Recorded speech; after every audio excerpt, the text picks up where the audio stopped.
Nesse momento eu convido a todos para abrirem suas Bíblias no livro do profeta Jonas.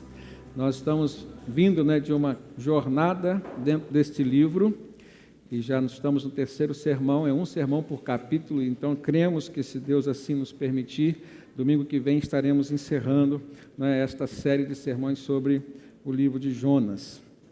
E hoje, no capítulo 3, de uma forma muito especial, nós trataremos o tema aproveitando uma segunda chance. Nós sabemos que nós temos um Deus conhecido pelo Deus de uma nova chance, de uma nova oportunidade. Mas nem sempre foi assim, então por isso também cremos que nem sempre será. E Deus vai nos mostrar isso com certeza, dentro desta história tão linda, tão rica em ensinamentos, como é a história do profeta Jonas. Então, convido a todos.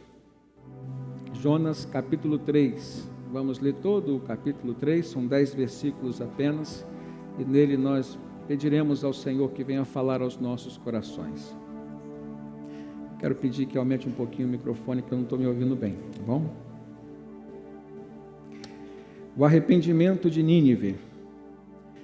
A palavra do Senhor veio a Jonas pela segunda vez com esta ordem: vá à grande cidade de Nínive e pregue contra ela a mensagem que eu lhe darei. Jonas obedeceu a palavra do Senhor e foi para Nínive, e era uma cidade muito grande, sendo necessários 3 dias para percorrê-la. Jonas entrou na cidade e a percorreu durante um dia, proclamando, dizendo: daqui a 40 dias Nínive será destruída. Os ninivitas creram em Deus, proclamaram um jejum, e todos eles, do maior ao menor, vestiram-se de pano de saco. E quando as notícias chegaram ao rei de Nínive, ele se levantou do trono, tirou o manto real, vestiu-se de pano de saco e sentou-se sobre cinza.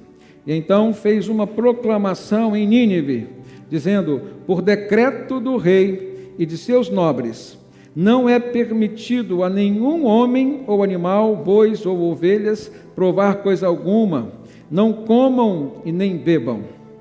Cubram-se de pano de saco, homens e animais, e todos clamem a Deus com todas as suas forças. Deixem os maus caminhos e a violência. Talvez Deus se arrependa e abandone a sua ira, e não sejamos destruídos.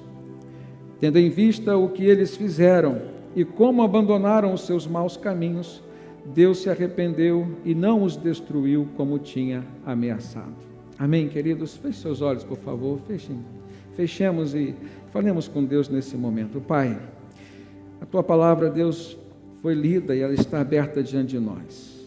Nós cremos que ela é alimento para nosso espírito, Senhor. Cremos que nela encontramos luz para os nossos caminhos, direcionamento para as nossas decisões, alento para os nossos corações, Senhor. Pai, fala conosco, como ovelhas que somos, do rebanho precioso do Teu Filho Jesus. Nessa noite, cuida de nós, mais uma vez nós pedimos, Pai, no nome santo e poderoso de Jesus. Amém e amém. Queridos, então, dentro desta jornada que nós estamos empreendendo, dentro do livro do profeta Jonas, nós vemos que no primeiro capítulo Deus o chamou, e como um profeta, ele recebeu uma mensagem de Deus, recebeu um direcionamento de Deus, que seria a cidade de Nínive, e esta mensagem seria a pregação contra os seus pecados, porque se ela não se arrependesse, ela seria subvertida ou seria completamente destruída. No segundo capítulo nós vemos como que se desenrolou a reação do profeta Jonas, que mesmo sendo profeta, teve lá suas razões pessoais, que não justificariam a sua reação, mas como todos nós, reagimos segundo nossas próprias convicções pessoais, nossos valores, e muitas vezes até mesmo arrumamos subterfúgios para fingirmos que não ouvimos Deus, ou até mesmo para desobedecermos aquilo que Deus está dizendo para nós fazermos. Nós chegamos à conclusão que existem muitos Jonas ainda nesse tempo contemporâneo que estamos vivendo. Existem muitos Jonas dentro da igreja do Senhor Jesus hoje. E Deus então o tratou. Ele foi lançado para fora da embarcação, do navio onde ele estava. Ele foi também engolido imediatamente por um peixe, de forma que Deus não deixou que ele morresse afogado nas ondas do mar, como ele imaginou que seria, até mesmo como ele talvez tenha desejado que acontecesse. Então ele começou a perceber que o controle da sua vida não estava nas suas mãos, nem nas suas próprias decisões. Havia um Deus superior, um Deus maior, que tinha lhe dado uma direção e que, apesar dele estar numa direção contrária, aquele Deus não tinha o abandonado.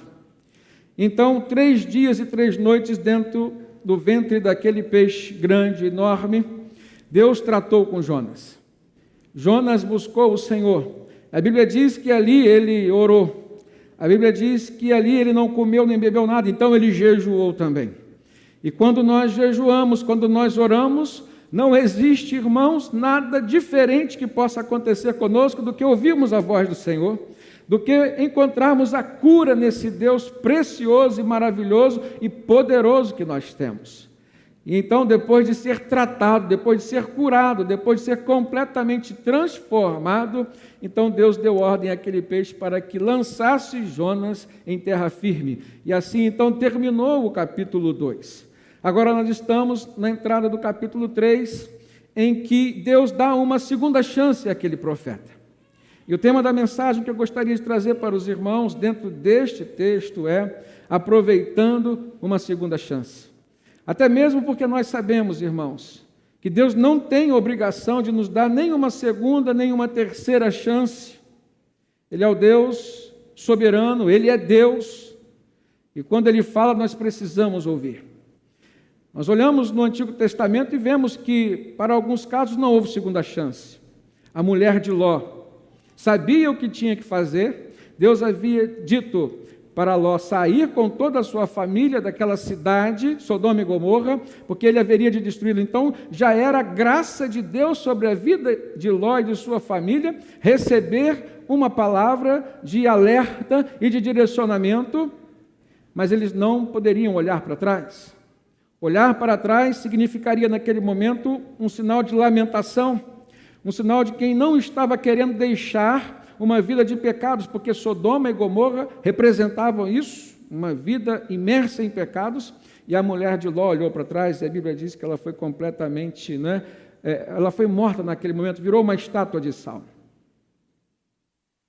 Nem todos recebem de Deus uma segunda chance. Agora, por isso mesmo, nós precisamos nos apegar às oportunidades que Deus tem nos dado e outras que a própria vida nos oferece. Podemos pensar em oportunidades como segunda chance que às vezes nós recebemos nos nossos relacionamentos. Quantas famílias puderam ser reconstruídas mediante a oportunidade que um dos cônjuges resolveu conceder para o bem comum? Quantas famílias puderam ser novamente reintegradas e abençoadas porque houve alguém que pensou no bem comum, houve alguém que pensou no coletivo, houve alguém que pensou não somente em si mesmo. Houve alguém que enxergou os planos de Deus para si dentro de um contexto familiar, por exemplo. Assim como até mesmo nos dias de hoje, irmãos, nós precisamos enxergar os planos de Deus para a nossa vida dentro de um contexto eclesiástico, de um contexto de igreja como esse que nós estamos vivendo. Precisamos compreender os planos de Deus para as nossas vidas dentro de um contexto, por exemplo, geográfico, na vizinhança que nos cerca, na cidade onde nós residimos, no ambiente de trabalho lá onde nós exercemos a nossa profissão. Normalmente um cristão, onde exerce a sua profissão, ele constrói bons relacionamentos, naturalmente ele vira referência ali. Então existem planos de Deus sim para todos os seus servos, como havia um plano de Deus para a vida de Jonas enquanto seu servo. E nós precisamos aprender, irmãos, que nas mãos do Senhor estão o tempo, as pessoas, os lugares e as circunstâncias. Por mais tentador que seja, nós não devemos, muitas vezes, querer impor ao Senhor a nossa vontade. Por um outro lado, a gente enxerga aqui na história deste profeta que toda primeira chance, quando é desperdiçada, ela tem uma perda para quem não a aproveita. E tem também um custo para quem não a dá. Preste atenção nisso. Por esse motivo, a gente precisa aproveitar. Se precisamos aproveitar e valorizar a segunda chance, quiçá a primeira. Muitas perdas poderiam ser evitadas, muitos prejuízos e danos poderiam ser evitados, se nós estivéssemos aproveitando aquele primeiro momento, em todas as circunstâncias dadas por Deus para nós. Certamente que Jonas não teria passado pelo que passou, nem na embarcação, nem no mar, nem dentro daquele grande peixe. Certamente que os tripulantes daquele navio não passariam o pavor que passaram. E aí nós aprendemos que dentro do contexto do tratamento de Deus com os seus servos, sua família, as pessoas que estão envolvidas com a sua vida, também ou sofrem, ou também são abençoadas. Como que tem sido a sua vida? Você tem percebido o tratamento de Deus para contigo? Como você tem enxergado a sua família, por exemplo, como alguém que depende de uma atitude sua, de um posicionamento teu? Como que está o teu relacionamento com Deus? E como que você vê hoje, por exemplo, a tua família inserida dentro desse contexto? Você como sendo alguém responsável por trazer as bênçãos de Deus para a tua casa, para o teu lar, para as pessoas a quem você ama. E se você fracassar nesse relacionamento com Deus, sua família poderá fracassar também. Não que Deus vá punir as pessoas inocentes, mas a Bíblia nos mostra, irmãos, a lei da semeadura e da colheita, a Bíblia nos mostra a lei, né, do ser humano como sendo um influenciador do meio. E a gente vê Deus muitas vezes movendo céus e terra, tanto para resgatar uma pessoa, Ele abençoa todas as outras, como para tratar de uma pessoa, Ele estende esse tratamento que muitas vezes se constitui em castigo para todas as outras que estão com Ele. E eu não queria estar naquele barco onde estava Jonas, dormindo no porão, querendo fugir daquela realidade, que a todo momento nós sabemos que não conseguia saltar dos seus olhos e das suas mentes. Agora, irmãos, como que aconteceu? No primeiro momento, Deus não o abandonou, Deus o tratou, e quando Deus viu que ele já tinha sido tratado, já estava compreendendo, pelo menos em parte, tudo aquilo que era plano do Senhor, já tinha aprendido a lição que seria a primeira de tantas outras, que era a lição da graça e da misericórdia, e de que todos os pecadores, né, são carentes da graça, do perdão e da misericórdia de Deus, sem distinguir ninguém. Jonas aprendeu isso. E neste momento, então, o Senhor voltou a falar com ele. Olha no capítulo 3, versículo 1 que nós lemos, diz que a palavra do Senhor veio a Jonas pela segunda vez com esta ordem. Então Deus agora busca Jonas novamente, mas não para lhe dar consolação, mas para lhe dar uma direção através de uma ordem. Vá à grande cidade de Nínive e pregue contra ela a mensagem que eu vou dar a você. Então a gente percebe aqui algo muito precioso, que esta primeira palavra que Deus deu a Jonas, nesse segundo momento, então a segunda chance que Deus deu a Jonas, veio permeada de muitos significados. O primeiro deles, quando Deus diz, vá à grande cidade de Nínive, é como se Deus estivesse mostrando para ele, olha, embora você não tenha concordado comigo, sou eu, o teu Deus, quem determina o lugar, as pessoas e o momento na sua vida. Controle do tempo, o controle do espaço e o controle das pessoas. Segundo, Deus disse: pregue contra ela, ou seja, contra aquela cidade. Só que pregar contra aquela cidade, Deus estava dizendo que era para pregar contra o pecado daquela cidade. Então aqui nós compreendemos que pregar contra o pecado de alguém é o mesmo que pregar a favor de alguém. Eu gostaria, irmãos, que eu tivesse alguém para me admoestar, para me exortar, para mostrar meus erros o quanto antes possível. Isso evitaria muitos transtornos. Isso evitaria grandes problemas. E é maravilhoso a gente perceber que há pessoas assim, que não têm dificuldade de ouvir uma palavra de exortação, uma palavra de correção. Já, por outro lado, existem pessoas que nunca conseguem enxergar seus erros, que sempre estarão dispostas a argumentar, a contra-argumentar, e somente um milagre de Deus, ou algo de forma poderosa, vindo da parte de Deus, como veio na vida de Jonas, às vezes uma intervenção assim sobrenatural, para fazer essa pessoa enxergar que ela está no caminho errado. Então Deus disse: vá à grande cidade de Nínive.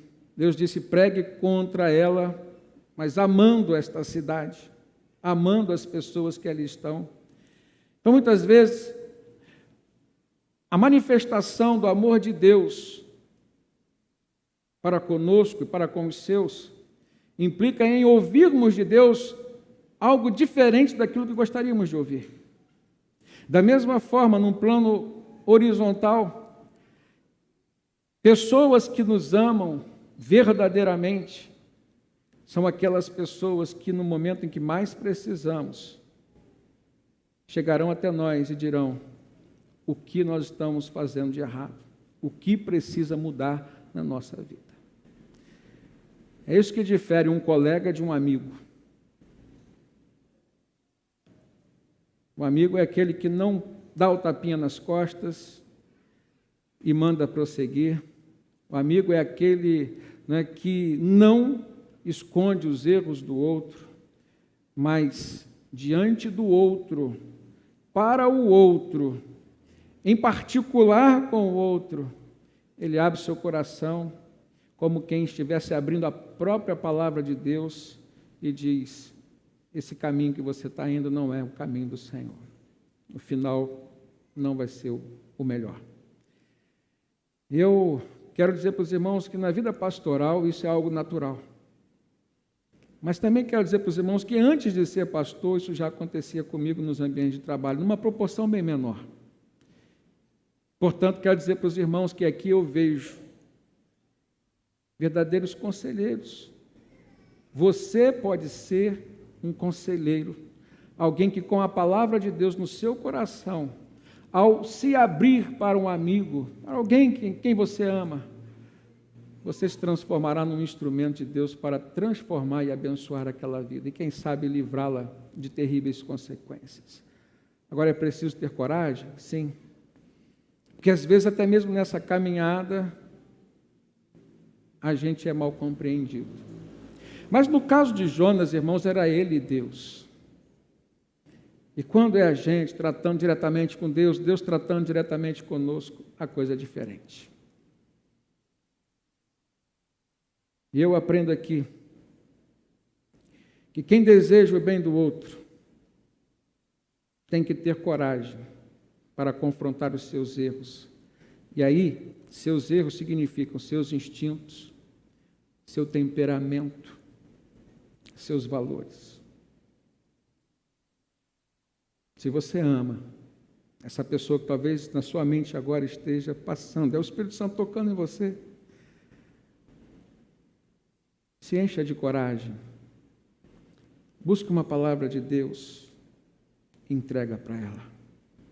Mesmo que isso possa trazer alguns riscos, mas lembra da palavra que o apóstolo Paulo deu para Timóteo? Palavra do Senhor. Eu fico imaginando aquele conselheiro dizendo para o jovem assim: querido, Deus não nos deu um espírito de covardia, mas um espírito de temor, de poder e de equilíbrio. Percebe? Quando nós falamos a palavra de Deus, o poder de Deus está em nós, irmãos. Quando nós vivemos a palavra de Deus, o poder de Deus nos cerca. Não há nada que possa nos fazer perder uma batalha na qual Deus nos instituiu soldados. É a certeza de que Ele é o nosso general. As estratégias virão do céu. Alguém aqui já recebeu uma estratégia do céu? Eu já. É maravilhoso a gente ganhar uma luta, a gente ganhar uma batalha e dizer assim: Senhor, muito obrigado, porque o Senhor apontou o caminho. É maravilhoso a gente passar por uma situação de livramento e a gente dizer: Senhor, muito obrigado, porque foi o Senhor quem me livrou. É maravilhoso a gente ter uma vitória e a gente reconhecer que presente foi esse, Deus, eu não merecia. Essa é a proposta de Deus, irmãos, para todos nós, sem distinção. Porque até mesmo nas nossas lutas e diante dos nossos sofrimentos, irmãos, existe motivo para o nosso agradecimento, existe motivo para nós verificarmos o mover de Deus. Existe aprendizado, se existe aprendizado, existe crescimento. Não foi diferente na vida de Jonas. O terceiro significado que eu vejo nessa segunda chance está na palavra que Deus disse assim: a mensagem que eu vou te dar. Então eu vou recapitular para os irmãos. Foram 3 trechos do versículo 1 e 2. Primeiro, ele disse: vá à grande cidade de Nínive. O lugar, Deus estava dizendo. Pregue contra ela. Deus estava dizendo: eu vou manifestar o meu amor, sim. Não vai ser você que vai me impedir de manifestar o meu amor para aquela cidade. Pregando contra o seu pecado, nós estaremos tratando do melhor para ela, ou seja, pregaremos o seu bem. E em terceiro momento, é a mensagem que eu vou te dar, e não a mensagem que você quer levar. Isso faz total diferença. Sem trocar uma vírgula, sem acrescentar nada, é obrigação nossa entregarmos aquilo que é a mensagem do Senhor. Ou seja, o profeta, ele, antes de ser profeta, ele é um servo. E o servo precisa ser obediente. Não existe servo se não houver senhor. Por isso que a pergunta que nós fazemos para quem vai ser batizado e quer assumir uma nova vida, né, com Cristo é: você acredita em Jesus como seu único e suficiente Salvador e Senhor da sua vida? Porque ter Jesus como Salvador é muito bom, mas ter Jesus como Senhor também é muito bom, mas exige algumas renúncias, que o próprio Senhor Jesus disse que deveria ter: o negar-se a si mesmo para seguir a Ele como um servo segue o seu Senhor.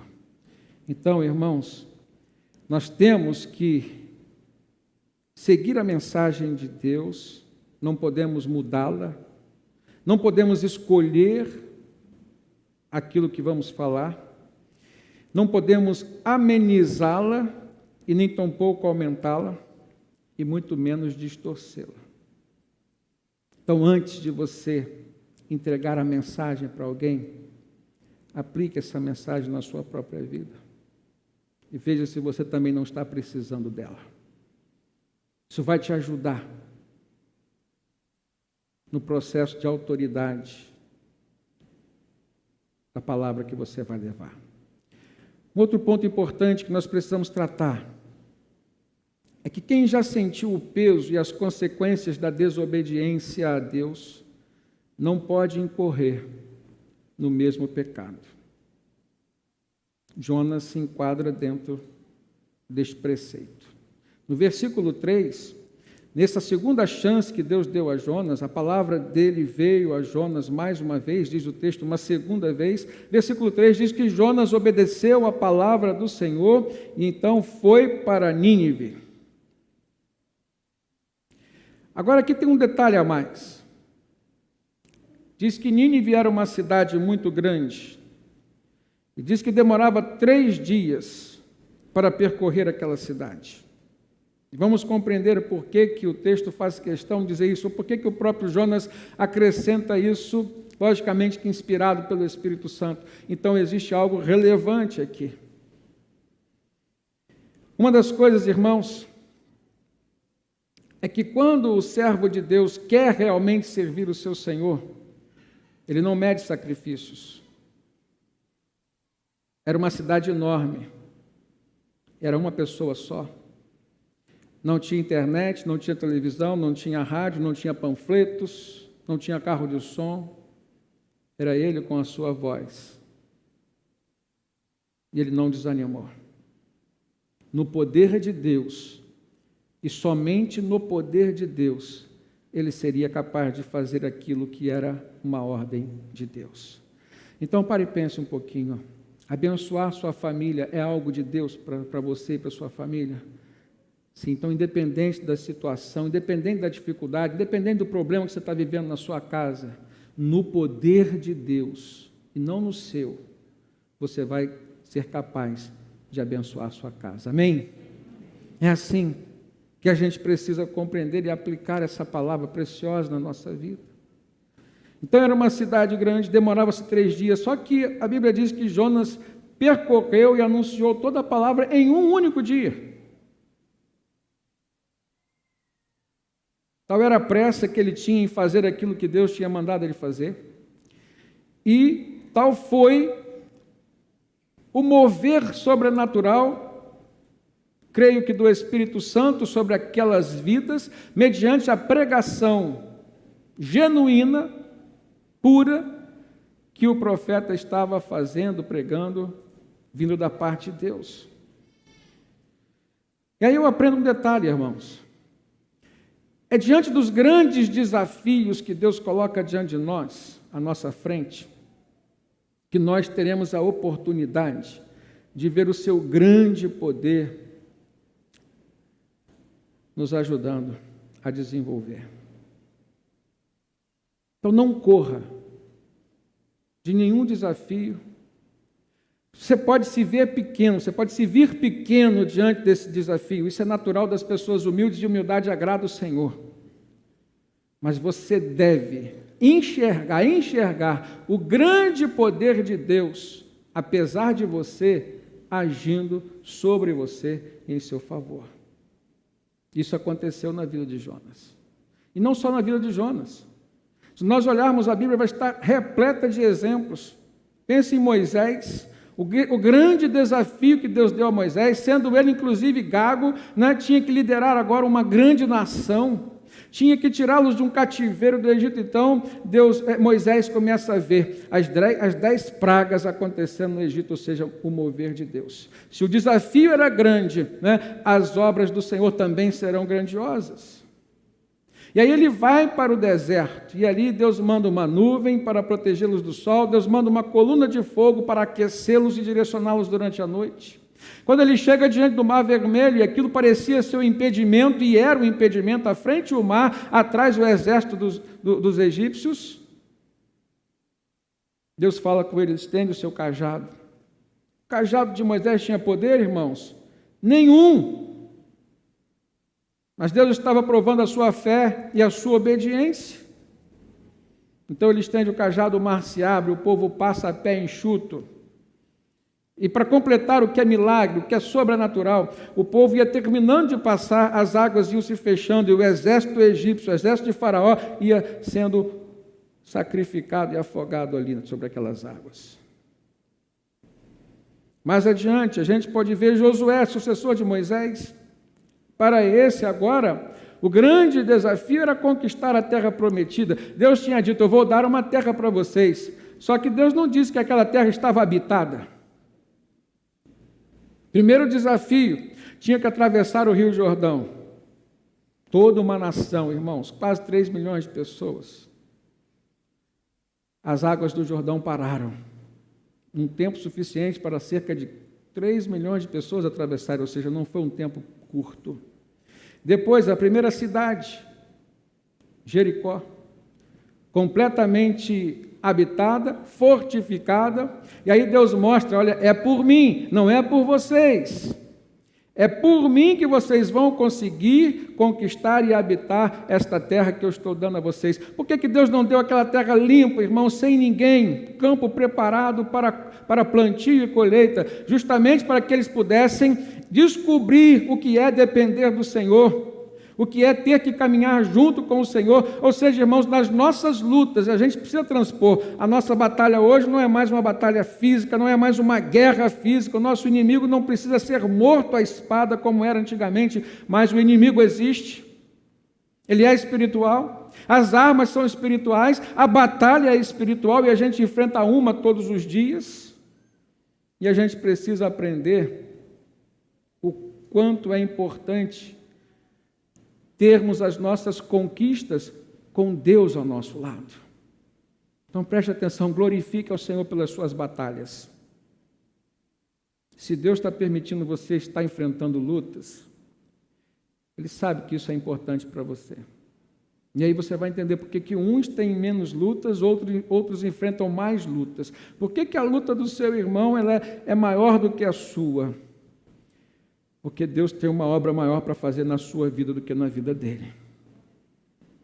Quanto maiores os desafios,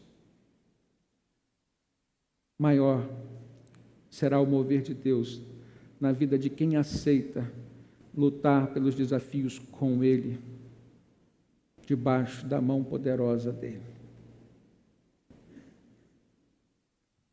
A palavra do Senhor nos diz: humilhai-vos, porém, debaixo da potente mão de Deus, e Ele ao seu tempo vos exaltará. Amém, irmãos? É isso que nós precisamos fazer. Poderíamos lembrar de vários outros exemplos, como de Gideão, aquela vitória contra os midianitas. Poderíamos pensar em Davi contra o gigante Golias. Poderíamos lembrar dos 3 hebreus, Sadraque, Mesaque, Abednego, ou Ananias, Misael e Azarias, lá na fornalha, no tempo de Nabucodonosor.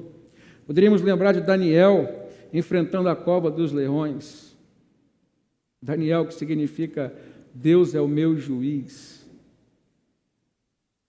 Como que é importante a gente ver significado nas coisas. Como que é importante a gente ver Deus também nas coisas. Você precisa ver Deus na sua profissão, você precisa ver Deus no seu salário, você precisa ver Deus na sua empresa, você precisa ver Deus. Ver Deus. Não faz sentido vivermos essa vida aqui sem vermos Deus. Porque a Bíblia diz, irmãos, que se nós existimos, foi para que Deus fosse glorificado através de nós. Amém? Nós fomos criados para a glória de Deus. Assim está escrito na sua palavra. O Novo Testamento nos traz exemplos como o de Pedro, liberto de uma prisão, no cárcere inferior, de uma forma sobrenatural. Deus mandou anjos lá. Seus grilhões, correntes de ferro, caíram de uma forma sobrenatural. Um prisioneiro preso pelas mãos e pelos pés, vigiado por 4 soldados que faziam rodízio durante dia e noite, foi liberto, sem que ninguém visse nada.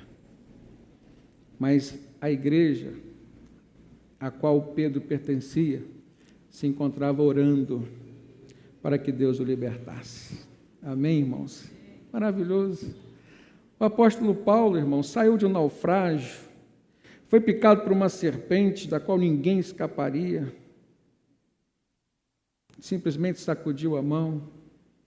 As pessoas pensaram que ele fosse algum tipo de Deus. E ele aproveitou aquela autoridade que lhe foi concedida e pregou o verdadeiro Deus, falou de Jesus naquela ilha de Malta. O pai do governador estava enfermo para morrer, ele foi lá, orou, pregou e o homem foi curado. Quanto maior o desafio que Deus apresenta para você, pode ter certeza, maiores serão as experiências, maiores serão as vitórias, irmãos, que Ele vai te dar.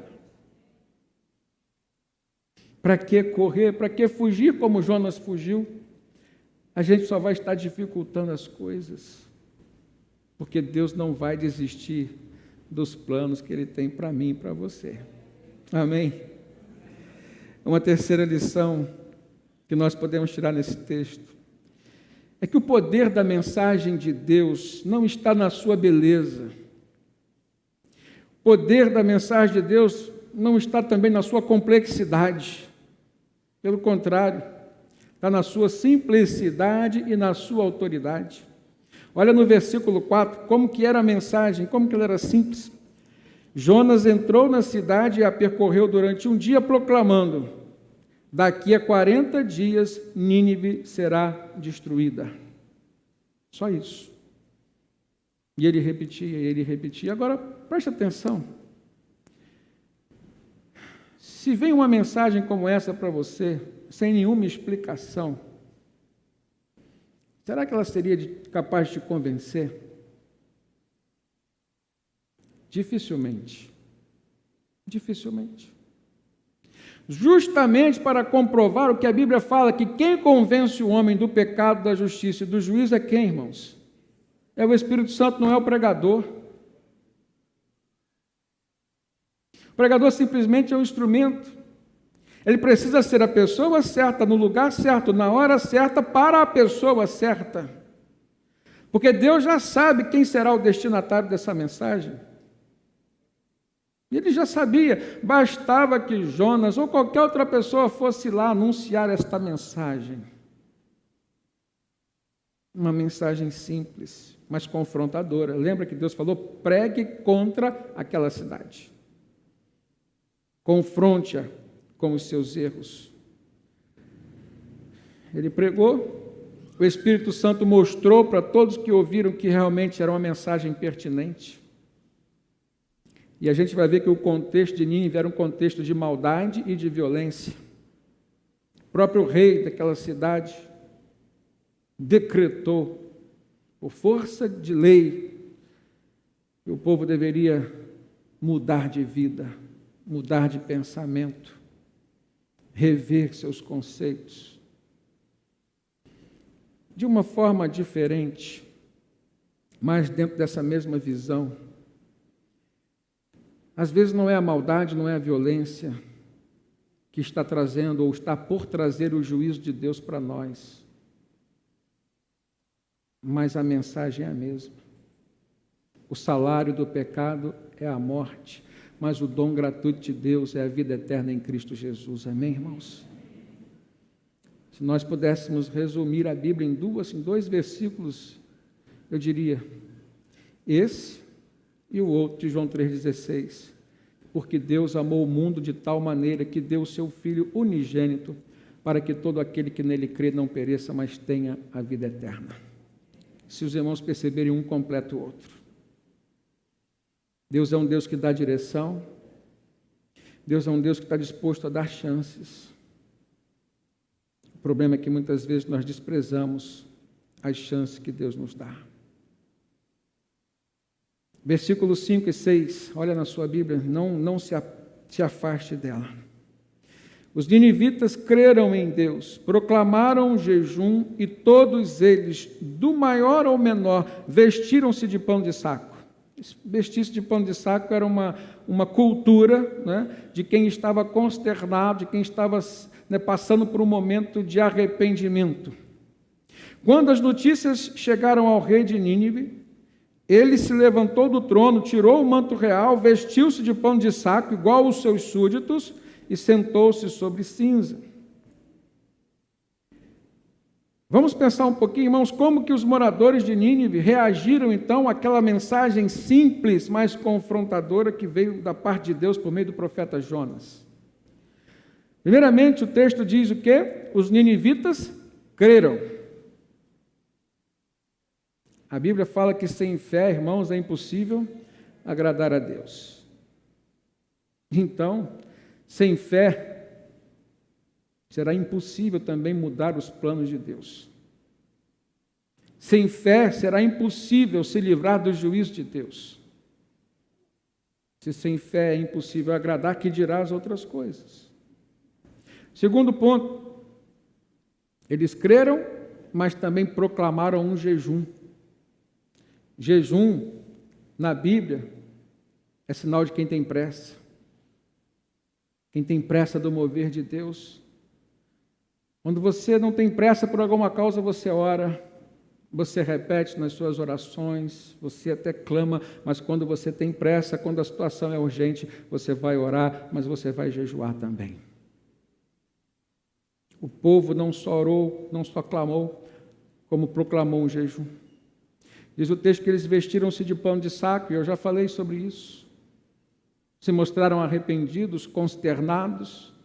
Só que o rei recebe um destaque aqui. E eu poderia trazer para o contexto, irmãos, da nossa sociedade, mas não vou me aprofundar muito nisso. A Bíblia diz que quando o homem de Deus governa, o povo se alegra, mas quando o ímpio governa, o povo geme, o povo sofre. E como que fez diferença a participação daquele rei, que também foi tocado pelo Espírito Santo ao ouvir aquela mensagem? Diz que ele se levantou do trono, saiu da sua zona de conforto. Imagina, não é qualquer coisa que faz um rei se levantar do trono. Eu me lembro que nas nossas viagens missionárias, pelo menos uma vez, chegamos, eu não me lembro se era um bar, se era uma lanchonete, mas tinha algumas pessoas sentadas, e quando eu comecei a pregar,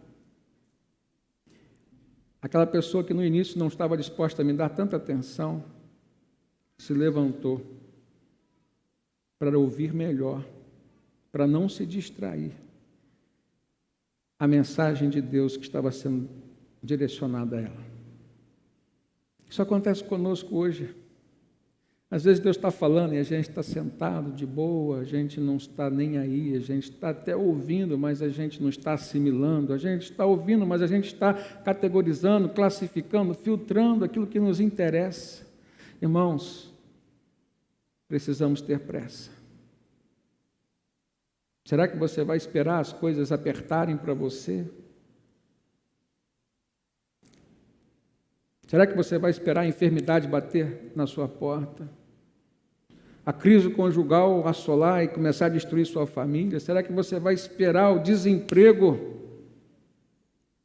Uma carta de demissão ou um aviso prévio?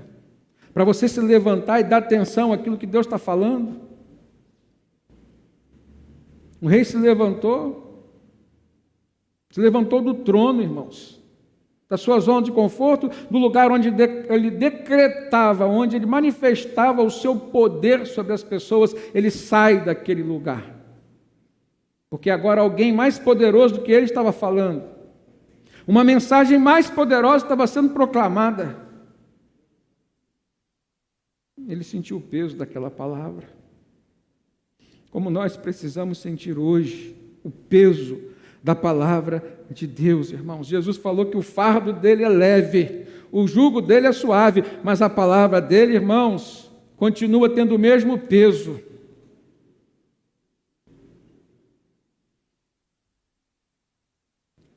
No versículo 8 diz que o rei decretou: cubram-se de pano de saco, homens e animais, e todos clamem a Deus com todas as suas forças, como está na lei: amarás ao Senhor teu Deus de todo o seu coração, de todas as tuas forças e de toda a tua alma.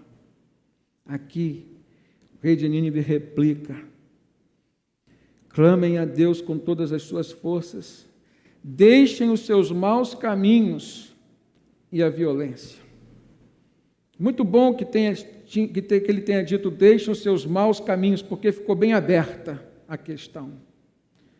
Os maus caminhos continuam até os dias de hoje, mesmo que sejam diferentes caminhos, mas podem ser maus caminhos. E tudo aquilo que não é caminho de Deus, irmãos, para nós é um mau caminho. Provavelmente hoje tem alguém ouvindo essa palavra que está passando ou caminhando num mau caminho. E o peso da palavra é o mesmo.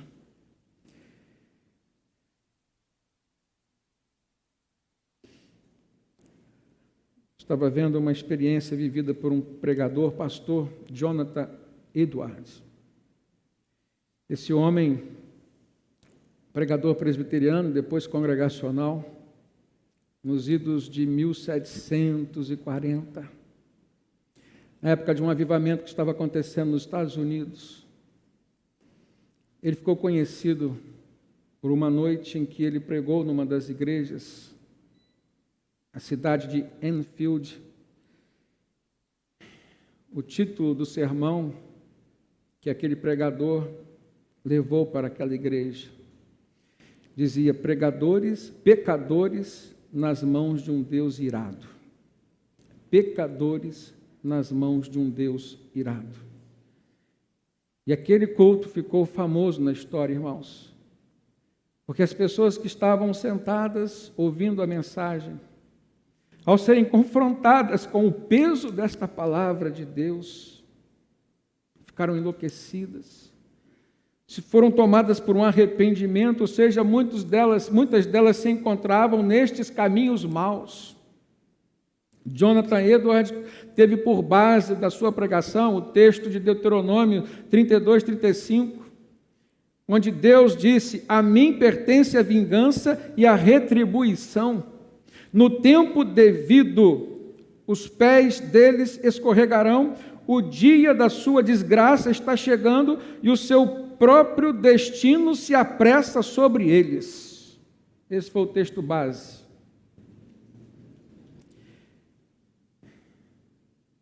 Houve um arrependimento praticamente coletivo. Quem não era convertido se converteu. As pessoas não encontravam outro caminho para o perdão a não ser Cristo Jesus. E ele terminou aquele sermão, irmãos, falando da destruição de Sodoma e Gomorra, ou seja, a manifestação da ira de Deus, mostrando que nem sempre Deus estará disposto a dar uma segunda chance. Certamente que nós podemos sair daqui nessa noite bem diferente de como entramos, se levarmos a sério esse lado de Deus, de diante da sua soberania, não se obrigar a dar uma segunda chance para ninguém. O que seria de você ao sair daqui hoje sem a certeza do perdão de Deus em Cristo Jesus? O que seria de nós, irmãos, diante da certeza de que o nosso futuro é incerto? Diante da certeza de que não sabemos o que vai acontecer conosco hoje à noite, se acordaremos bem ou mal amanhã, ou se acordaremos. O que isso traria de mudança para a nossa vida? Ou seja, o que nós deveríamos estar saindo daqui com o desejo de mudar?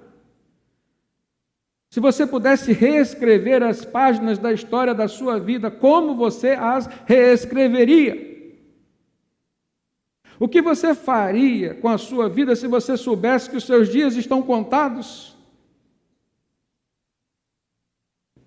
Como que você se comportaria? O que você faria com os seus bens? O que você faria com a sua profissão? O que você faria com o seu coração? Como que você trataria as pessoas a quem você ama? E aquelas que você sabe que te amam também? É isso que nós precisamos aprender. Temos um Deus que é capaz de nos dar uma segunda chance, uma terceira chance, uma enésima chance, irmãos, mas temos um Deus que não abre mão de, às vezes, não nos dar chance nenhuma. Para na primeira. É aí que a gente encontra o valor do arrependimento. O arrependimento no coração do ser humano. O arrependimento, irmãos, ele tem suas dimensões e ele tem também suas implicações. A gente pode perceber o arrependimento em 3 dimensões, pelo menos: uma dimensão intelectual, uma dimensão emocional e uma dimensão volitiva, ou seja, que fala das nossas vontades. O arrependimento só é genuíno e verdadeiro se ele acontecer nessas 3 dimensões. Por quê? Na dimensão intelectual, você vai reconhecer o seu erro, reconhecer algo que você fazia ou que você está fazendo e que você não deve fazer, se você reconhece como erro, como pecado. Segunda dimensão é emocional, porque ao se arrepender, você precisa se encher de tristeza. Já compartilhei com os irmãos, eu desconfio de qualquer testemunho que é dado quando aquela pessoa que conta seu testemunho, ao falar do seu passado e dos seus pecados, não demonstra arrependimento, não demonstra tristeza. Porque na dimensão emocional, o arrependimento verdadeiro causa tristeza no coração de quem se declara arrependido. E na terceira dimensão, a volitiva, o verdadeiro arrependimento precisa mexer com as nossas vontades. Ou seja, eu não posso ter mais vontade de voltar para ser e nem muito menos fazer o que eu fazia. Não quero ser mais quem eu era antes de conhecer Cristo, nem muito menos fazer o que eu fazia antes de entregar a minha vida a Cristo Jesus. Arrependimento verdadeiro é isso, irmãos. Agora no versículo 9, para nosso entendimento, o rei, ao decretar aquela mudança toda na vida da vida do seu povo, dos seus súditos, ele diz: talvez Deus se arrependa e abandone a sua ira, e não sejamos destruídos.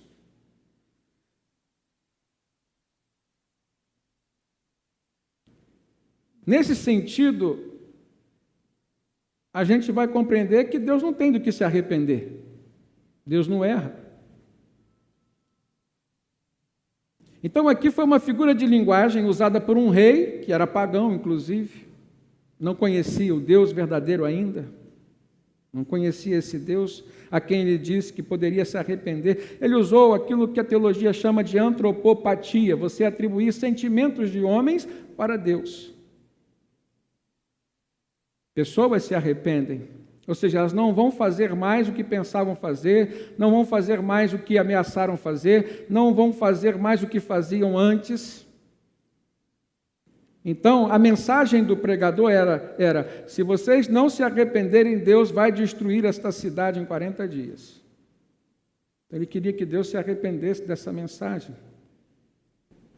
mas isso não era possível. As pessoas que deveriam se arrepender dos seus pecados para que aquela mensagem não acontecesse.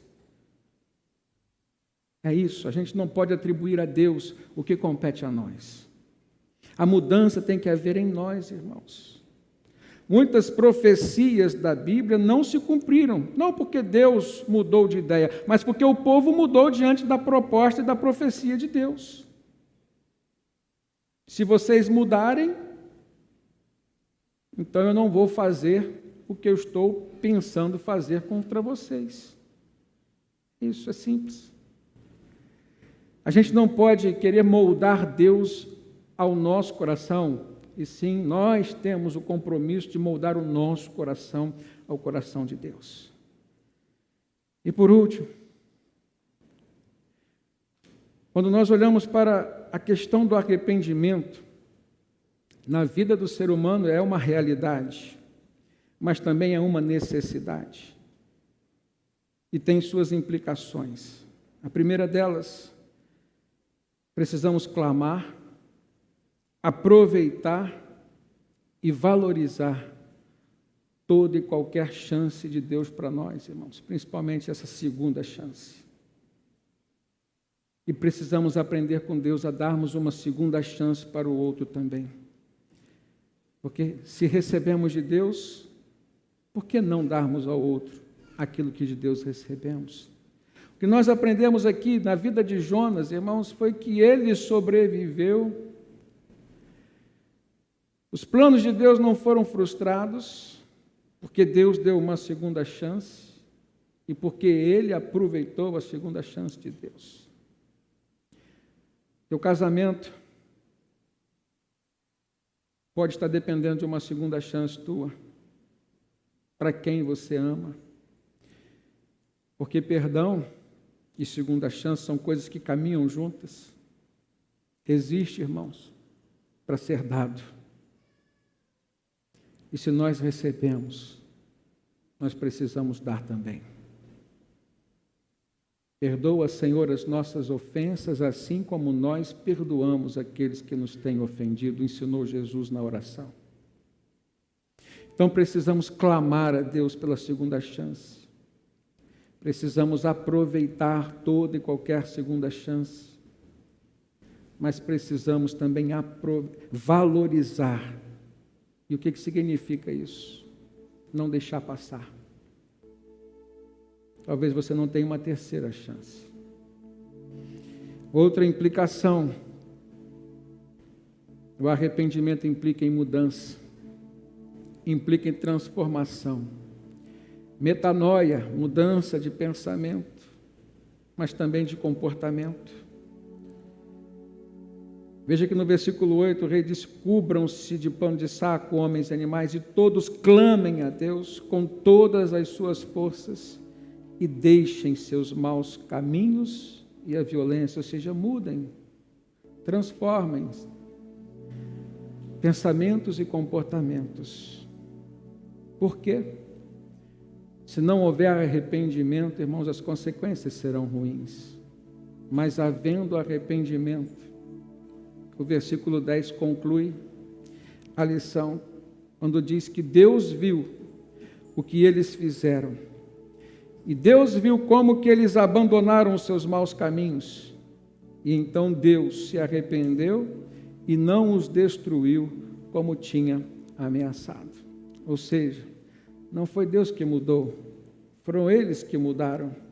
E, portanto, o que Deus havia dito que poderia fazer, não houve necessidade de fazê-lo. Amém? A nossa vida, irmãos, é assim também. Somos, às vezes, como Jonas. Às vezes, somos como os ninivitas. Precisamos, como Jonas, compreender que Deus é soberano e é a vontade dele que precisa prevalecer. E como os ninivitas, precisamos enxergar os nossos maus caminhos, nos arrependermos e recebermos de Deus a bênção que Ele tem reservado para nós. Amém? Que o Senhor nos abençoe e nos conceda graça. Feche seus olhos, por favor. Vamos orar.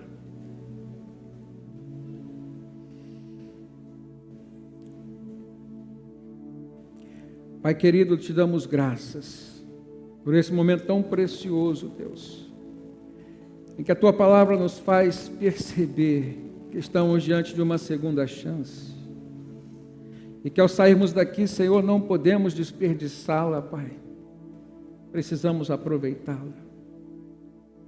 Mas também, Senhor, estamos clamando pelas pessoas a quem amamos, Pai, que não estão aqui. Que Tu possas estar, através do Teu Espírito Santo, agindo nessas vidas, Senhor. Pai, receba, Senhor, o arrependimento declarado agora, Senhor, através da confissão de pecados. Através, Senhor, dos votos que estão sendo feitos diante do Teu altar, Pai. Nós cremos que o Senhor está aqui entre nós. Nos ajuda, Senhor. Não permita, Pai, que sejam destruídas, Senhor, famílias a quem o Senhor tanto ama, sobre quem o Senhor tem tantos planos ainda para desenvolver. Não permita, Senhor, que sejam destruídas vidas, Pai, que têm se perdido no pecado, Deus, nos maus caminhos, na violência.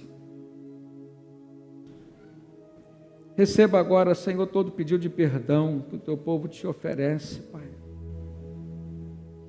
Pedimos em nome de Jesus que o Teu Espírito Santo esteja tocado nestas vidas, nesses corações, porque é Ele quem faz desta obra, Pai. Mas que a Tua igreja não seja mais a mesma, Senhor. Nos abençoe e nos guarda, Pai. Em nome de Jesus nós oramos. Amém, Senhor, e amém.